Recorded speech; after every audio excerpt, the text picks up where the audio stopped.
मैं आपका शुक्रगुजार हूँ और स्पेशली इस ऑगस्ट हाउस का कि उन्होंने एक ऐसे इशू पे कंसर्न शो किया है जो कि इस वक्त वाकई पूरे पाकिस्तान में और स्पेशली जो एग्रीकल्चर का एरिया है और सिंध और पंजाब में सबसे ज़्यादा एग्रीकल्चर का एरिया है और वीट की यहाँ जो प्रोड्यूस है इसी दो सूबों में ज़्यादा होती है, बल्कि पंजाब में तो बहुत ज़्यादा होती है। तो जो इस वक्त सिचुएशन है, जो भी पॉइंट्स इन्होंने रेज किए हैं वो बड़े रेलेवेंट पॉइंट्स हैं, चाहे टारगेट है प्रोक्योरमेंट का, चाहे प्राइस है या मिडल मैन की बात करते हैं या दूसरे इश्यूज़ हैं। इसमें कोई शक नहीं कि वीट जो है ये स्टेपल क्रॉप है और स्टेपल क्रॉप जो होती है सारी दुनिया में हर मुल्क कोई ना कोई अपनी हिसाब से उसको नोटिफाई करता है। किसी जगह राइस है, किसी जगह दूसरी कोई चीज़ें हैं और उसकी सपोर्ट प्राइस भी वो करते हैं ताकि उस क्रॉप को हम ज़रूर सिक्योर करें और वो फूड सिक्योरिटी से रिलेटेड होती है। तो अभी हमारी जो स्टेपल क्रॉप है वो वीट है, जिसके लिए यही वजह है कि इसकी हम सपोर्ट प्राइस मुकर्रर करते हैं ताकि प्राइस जो है वो स्टेबलाइज रहे और उसको प्रोड्यूसर को, ग्रोअर को हम सहारा दें ताकि उसकी जो प्रोड्यूस है या प्रोडक्शन है वो ऐसी हो जैसे फूड सिक्योरिटी हमें मिलती रहे। तो मैं समझता हूँ कि जो इस वक्त सिचुएशन है बहुत पीछे नहीं जाता कि गए बगए ये क्राइसिस आते रहते हैं, प्रोक्योरमेंट के भी आते हैं और कभी इस तरफ झुकाव हो जाता है कि प्रोडक्शन ज़्यादा हो गई और प्रोक्योर नहीं की जा रही, प्राइस नीचे आ गई है, और कभी इतनी ज़्यादा हो जाती है कि प्राइस ऊपर चली गई और ज़बरदस्ती जो काश्तकार हैं उनसे ज़बरदस्ती ली जाती है।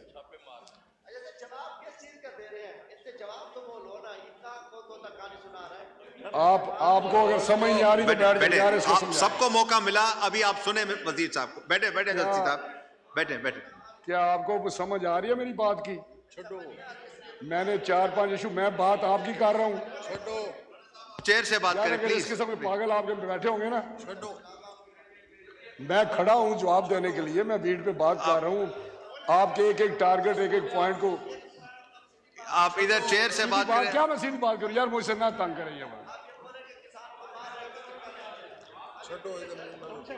ना तेरी जमीन है ना तू बात क्या करता है यार। छोड़ो यार, ये वो लोग बात करते हैं यार, प्लीज। अली मोहम्मद, मैं कंसर्न जो आपका है उसको कह रहा हूं, बड़ा जायज कंसर्न है और ये इशू है इस वक्त, वाकई है। जो इस वक्त मैं बात करूं, सब्सिडी की बात हुई, बिल्कुल ये बात ठीक है कि सब्सिडी जो दी जाती है वो जिसके लिए दी जाती है उसको नहीं मिलती, और उस पर भी अभी मैं बात करूंगा गवर्नमेंट क्या कर रही है, क्योंकि ये सारी इश्यूज है, मैंने बताना है कि क्या गवर्नमेंट कर रही है। पहले प्रोक्योरमेंट की बात है। प्रोक्योरमेंट में जो पीछे इशू आया है वो वीट इंपोर्ट हुई है, जिसकी यहाँ बहुत ज़्यादा बात हुई है कि पिछले दिनों में वीट इंपोर्ट हुई, जैसे जो स्टॉक है पीछे जो कैरी फॉरवर्ड है या जो इस वक्त स्टॉक इस नई फसल से पहले का है वो पड़ा हुआ है, वो मैं समझता हूँ गवर्नमेंट के ऊपर बर्डन है, और वो 4.1 जो मिलियन टन पड़ा हुआ है, जैसे ये टारगेट आगे पीछे हुए।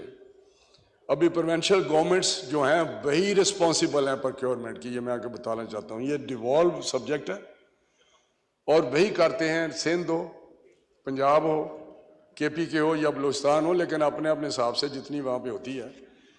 तो सभी के टारगेट नीचे गए हैं, पंजाब के भी नीचे गए हैं। पंजाब 4.2 पिछले साल था टारगेट उसका, अभी जो बात हो रही है वो 2 की बात हो रही है, 2 मिलियन की, जो बिल्कुल 50% पे आ गया।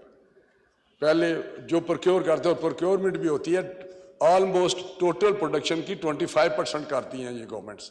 कभी भी पूरी जो बात हुई है ना कि इतनी हो जाएगी तो बाकी 50 लाख किधर जाएगी, तो 20 की कर रहे हैं तो 50 लाख किधर जाएगी, तो होती ही इसी तरह ही है कि वो पूरी की पूरी 100% नहीं करते, लेकिन वो जो 25 से नीचे टारगेट आ गया, 16 पे आया या 15 से पे आ गया, तो इस पे नेचुरली वो प्रोक्योरमेंट का जो प्राइस है उसे लोगों से ली नहीं जा रही, टारगेट थोड़ा है। ये जो मैसेज गया है उससे मिडल मैन को फ़ायदा हुआ है और वो प्रोक्योर कर रहा है, फ्लोर मिल कर रही है या आड़ती कर रहा है या जो भी कर रहा है। और इमीडिएट प्रोक्योरमेंट ना करने का जो वजह है, पंजाब की मैं बात कर रहा हूँ, वहाँ वेदर की वजह से मॉइस्चर है, जो टारगेट है वो भी अभी प्रोक्योरमेंट शुरू नहीं, अगर हो जाती तो इंटरवेंशन से यकीनी तौर पे प्राइस थोड़ी सी ऊपर आ जाती है और स्टेबलाइज हो जाती है। और उस मॉइस्चर जो 16% है, इनका जो है वो 10% तक का लो है, जो देते हैं जो ज़मींदार हैं, काश्तकार हैं, उनको पता है। तो सिंध में मेरा ख्याल है प्रोक्योरमेंट, क्योंकि वहाँ पे ये शायद मसला ना हो, वहाँ प्रोक्योरमेंट शायद वो किस तरह कर रहे हैं। अभी यहाँ सारे हमारे सिंध से भी काफ़ी मेंबर्स ने बात की, बेसिक जो ये काम है, जो मैंडेट है या फंक्शन है, ये प्रोविंशियल गवर्नमेंट का है। हमारे पास पास्को है, पास्को कभी भी इस तरह प्रोक्योर नहीं करता, वो सिर्फ स्ट्रेटेजिक रिजर्व्स के लिए करता है और किसी को नहीं वो देता, वो अपने वो फूड सिक्योरिटी के लिए रखता है या आर्म फोर्सेस को देता है। ये उसके पास सिर्फ इसलिए वो करता है, रिजर्व अपने लेता है। उसमें जो इरेगुलरिटी हुई है परचेज में, अभी बारदारे में, वो मैं बात करूँगा, बिल्कुल हुई है।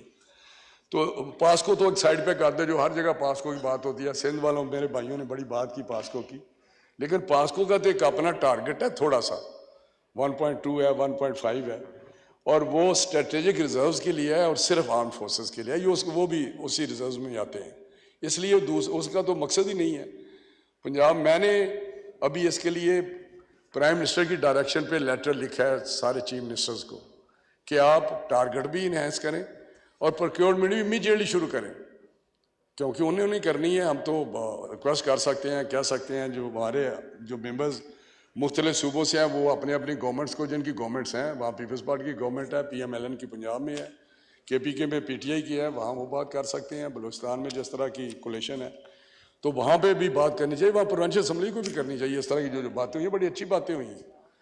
तो ये सारी मैं समझता हूँ कि उसकी वजह यही है, लेकिन हम कोशिश कर रहे हैं कि किसी न किसी तरीके से आने वाले 4-5 दिन में चीज़ें बेहतर हो जाएं। ये 26-2700 की बात हुई है, 2800 की, आज 3400 तक पहुँच गई है, लेकिन नुकसान इनिशियली हो रहा है काश्तकार का। और ज़मींदार से मैं ज़्यादा परेशान हूँ, फिक्रमंद हूँ। मैं खुद एग्रीकल्चरिस्ट हूँ, जो मेरे जानने वाले हैं या तलक वाले हैं, बड़ा हम एग्रीकल्चरिस्ट हैं। मुझे मेरे कितने भी सोर्स हों, इनकम के, इंडस्ट्री हो, जो भी हो, अगर मुझे कोई कहे कि अपना प्रोफेशन लिखें या कभी जहाज़ों में लिखते थे, तो मैं एग्रीकल्चरिस्ट लिखता हूँ। ना मैं मेंबर नेशनल असम्बली लिखता हूँ, ना मैं अपना बिजनेस लिखता हूँ, ना मैं वकील भी हूँ, मैं कभी वो भी नहीं लिखता। मैं एग्रीकल्चरिस्ट लिखता हूँ। I am proud of this कि मैं एग्रीकल्चरिस्ट हूँ और मुझे बड़ा कंसर्न है बीइंग एग्रीकल्चरिस्ट। तो वो जो सब्सिडी की बात है, ये भी प्राइम मिनिस्टर साहब उस पर बड़े फोकस्ड हैं कि ये टारगेटेड सब्सिडी होनी चाहिए। उसके लिए मैकेनिज्म बना रहे हैं, क्योंकि जो बात यूरिया की होती है, वो जो गैस देते हैं वो सब्सिडाइज हम करते हैं, और सब्सिडाइज इसलिए करते हैं ताकि फर्टिलाइज़र आगे सस्ता जाए, लेकिन वो नहीं जाता। वो भी या फैक्ट्री वाला लेता है या वो जो डीलर होता है या लेके जाते हैं, उनके एजेंट होते हैं, वो लेके जाते हैं पैसे। वहाँ तो एंड पे तो फिर इस्तेसाल ही होता है, एक्सप्लॉयटेशन होती है। तो ये मैं समझता हूँ कि ये ऐसी जो कंप्लेंट्स हैं काफ़ी सारी हैं, जो पास्को के मुताबिक मैं कह सकता हूँ आपको कि मुझे चार्ज मिला है तो उस वक्त ये काम शुरू हो चुका था। तो अभी उसके लिए कोई इतनी ज़्यादा वो नहीं, वो जो मेरे दोस्तों को पता भी है, जो इसमें सिंध वालों को पता है, पंजाब में भी ये इशू आ रहे हैं, तो जहाँ मुझे पता चलता है वहाँ इंक्वायरी हम करते हैं। मैंने ऑर्डर किया है इंक्वायरी, और जो जिस तरह भी हुआ ज़रूर आप एक्शन देखेंगे कि रेलेवेंट जो अफसर हैं जो उसमें इन्वॉल्व हैं वो ज़रूर उस पर पेनलाइज करेंगे और एक्शन लेंगे। ये बात हो रही है, ये मिडल मैन कर रहा है या अफसर कर रहे हैं, इसमें कोई शक नहीं है, इसमें मुझे बहुत ज़्यादा पता है। तो कहने का मकसद है कि अभी जो स्मगलिंग की बात है उसमें बड़ा सख्त हमने किया कि कोई स्मगल ना हो। स्मगलिंग इस वक्त वैसे हो नहीं सकती, क्योंकि बाहर सस्ती है, बिल्कुल अफ़गानिस्तान में भी सस्ती है, हर जगह सस्ती है। और जो इन्होंने इंपोर्ट की बात की, जिससे सारा गड़बड़ आजकल हुई है, वो इंपोर्ट जो है, इंक्वायरी जो अभी बात भी हुई, वो हुई है केयर टेकर के टाइम पे। किस तरह उसको कहा गया कि ये हमारे पास शार्टेज आ रही है, जो कि मेरे ख्याल में शार्टेज नहीं थी, और वो इम्पोर्ट हुई, और जिस तरह भी इम्पोर्ट हुई लाया गया, और वो 3100 कहते हैं लेकिन 3100 की थी, 3100 पे थी, और वो क्वालिटी भी नहीं उसकी होती। मैं आपको बताऊं जी, हमारी वीट बहुत सुपीरियर है खाने के लिए बनिस्बत यूक्रेन से या रशिया से या जिस तरह जहाँ से भी आती है। तो ये इशू भी बना है, वो नहीं आनी चाहिए थी। उस पर प्राइम मिनिस्टर साहब ने इंक्वायरी का ऑर्डर कर दिया है कि ये किस तरह हुआ, क्यों फैसला हुआ और किसने ये असेसमेंट की। और अगर हाउस चाहे इस पर कमेटी बनाना इंपोर्ट जो हुई है, तो मैं समझता हूँ कि उस पर भी मैं तैयार हूँ कि अगर हाउस एक मिनट, अगर आप बिल्कुल आप बनाएं तो वो भी इंक्वायरी इसमें करे कि इसके पीछे क्या था, क्यों हुई है, ठीक हुई है या नहीं ठीक हुई। तो बाकी अगर हुई ये हुई इस पर कमेटी बनी है, तो मैं उस पॉइंट स्कोर के लिए नहीं कर रहा। बहुत सारी ऐसी चीज़ें हुकूमतों में होती हैं। 18 से जो थी कोई 22 तक हुकूमत, उसमें भी चीनी पहले एक्सपोर्ट की गई फिर इंपोर्ट की गई। उसमें भी यार मेरी इस तरह तो ना करे ना। एक बात इमीडिएट मैं कर रहा हूँ जो होनी चाहिए। मैं मानूं क्यों हुई है इंपोर्ट, क्यों हुई है गंदम, क्यों चीनी पहले की गई, क्यों आई, जब भी हुई है गलत हुआ है, जब भी हुई है गलत हुआ है। यही मैं कह रहा हूं कि ये चीजें जो भी बाबू हैं या जो भी करते हैं, जो असेसमेंट करते हैं, जो मूव करते हैं, लेकिन मैं कोशिश कर रहा हूं कि इस साल थोड़ा सा है क्राइसिस, लेकिन आइंदा मैं आश्योर दिस हाउस कि आइंदा ये बद इंतज़ामी या इस किस्म की जो चीज़ें आइंदा कभी नहीं होंगी इंशाल्लाह ताला। मैं आपको बता रहा हूँ प्राइम मिनिस्टर साहब इज़ वरीड अबाउट दिस, और उन्होंने काफ़ी सारी कैबिनेट में मीटिंग्स की हैं और प्रोविंशियल गवर्नमेंट्स के मेरे ज़रिए भी रब्ता किया है, ख़ुद भी उन्होंने जहाँ कर सकते थे रब्ता किया कि स्ट्रीम लाइन चीज़ें स्ट्रीम लाइन हो जाएँ। और फर्टिलाइज़र का भी एक बात हुई, फर्टिलाइज़र हो, चीनी हो, ये चीज़ें आप देखेंगे आने वाले दिनों। मैंने खरीफ के लिए किया कि फर्टिलाइज़र मैं सप्लाई का इंश्योर करूंगा, जो सप्लाई चेन है फर्टिलाइज़र की उसमें कोई रुकावट ना हो, और प्राइस की फिक्सेशन ऑफ प्राइस। आगे प्रोविंशियल गवर्नमेंट्स हैं जिन्होंने उनको इन्फोर्स करना है, इम्प्लीमेंट करना है ये हमारे इस प्रोग्राम को।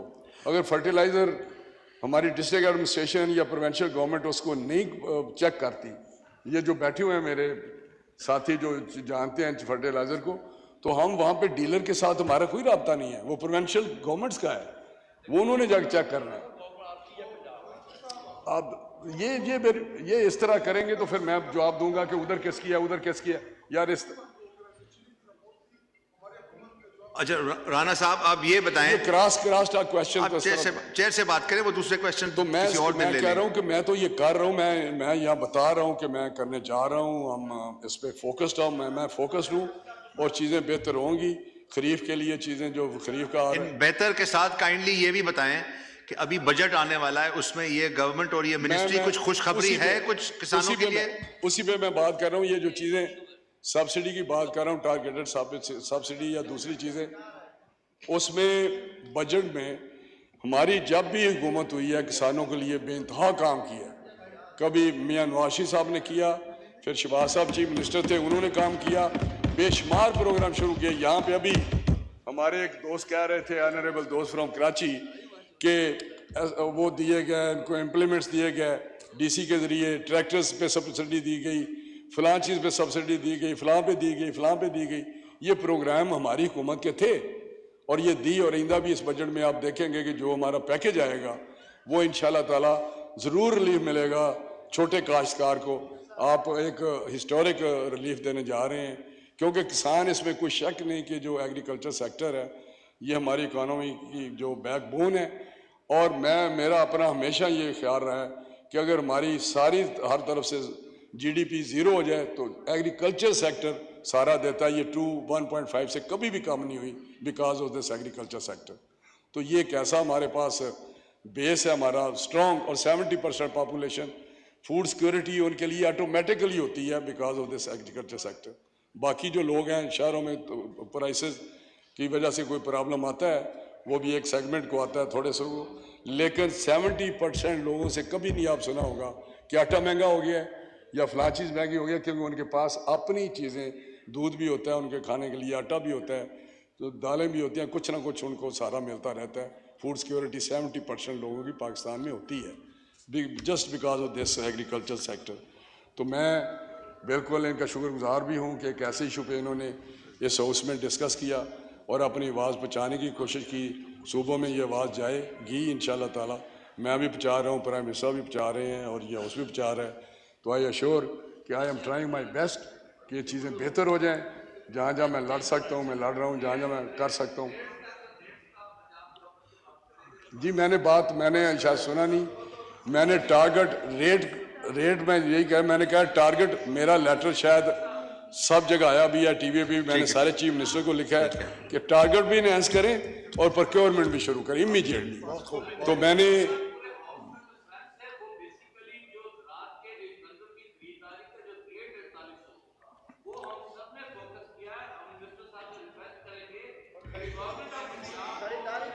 वाइंड अप करें, वाइंड अप करें। ये मुझे आप बताएं आपका पॉइंट क्या है? अब क्रॉस टॉक नहीं करें। राणा साहब आप कहते हैं कमेटी बनाए, देखें सारी चीजें आप चेयर से बात करें, यहां से ये क्रॉस टॉक इस तरह नहीं। मेरी आप वाइंड अप करें सर, आप वाइंड अप करें। रेट यार लमसम फिक्स है 3900 है। अब वहां से ऑनरेबल मिनिस्टर साहब आप वहां से सवाल नहीं ले सकते। अब शुक्रिया, थैंक यू। अच्छा नहीं, चले माइक खोलें कि अगर कोई मिनिस्टर कमेटी साहब बनाए तो उसको ये भी लिखे, ये जो इनकी सजेशन है वो रिटन में आपको कुछ नोट दे देते हैं, वो फिर उस पे आप देख ले, उस स्टडी कर लें। एग्रीकल्चर में जी जो हाँ, भी है आइंदा बजट के लिए भी कोई सजेशन देना चाहें तो वेलकम हम करेंगे। Thank you very much. शुक्रिया। This house is adjourned to meet